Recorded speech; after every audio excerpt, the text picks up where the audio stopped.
जितने लोग तैयारी शुरू करते हैं, मैंने देखा शुरुआत में इतना पढ़ना शुरू करते हैं, पहले दिन से 10 घंटा 15 घंटा आराम से। आपको पता नहीं, आपको लगता नहीं कि ये पेट है ना, हजम करना होता है, सिर्फ अंडरलाइन करना नहीं होता। मैंने 98% स्टूडेंटों को देखा है, वो किताब को अंडरलाइन करने को पढ़ाई मानते हैं। अपना स्व मूल्यांकन करना बहुत बड़ी बात होती है, सेल्फ इंट्रोस्पेक्शन। कभी कभी एहसास होता है हमें कि हम बहुत काम कर रहे हैं, कुछ होता नहीं उस वक्त। बात समझ में आ रही ना?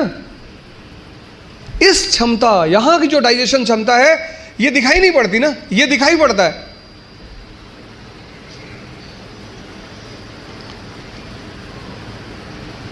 ये पेट दिखाई पड़ता है, ये पेट दिखाई नहीं पड़ता।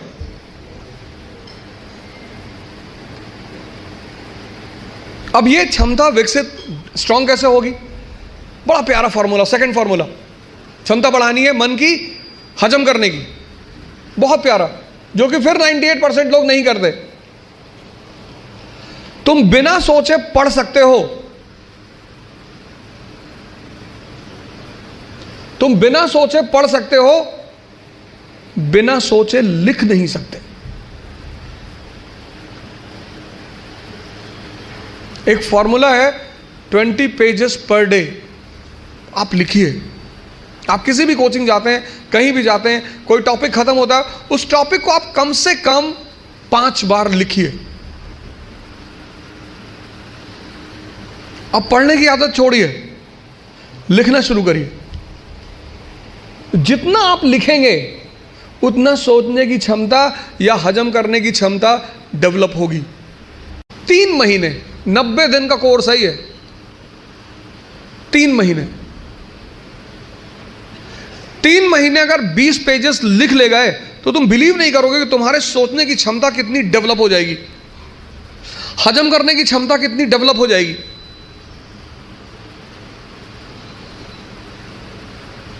हम कोचिंग किस लिए जाते हैं? इसीलिए जाते हैं। कोचिंग और कॉलेज में बहुत फर्क है। कॉलेज आप पढ़ने के लिए जाते हैं, कोचिंग आप सीखने के लिए जाते हैं। जितने लोग कोचिंग जाकर परेशान होते हैं वो लोग हैं जो कोचिंग पढ़ने के लिए गए।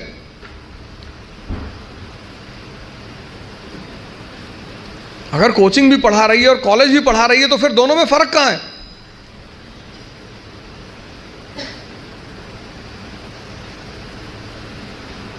ये दूसरी चीज, अपना मूल्यांकन, अपनी ताकत को समझना कि मेरा पोटेंशियल लेवल क्या है।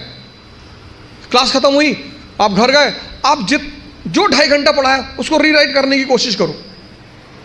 संभावना है कि आप सिर्फ 30% लिख पाएंगे, शायद। कुछ लोग तो 10% भी नहीं रिकॉल कर पाते।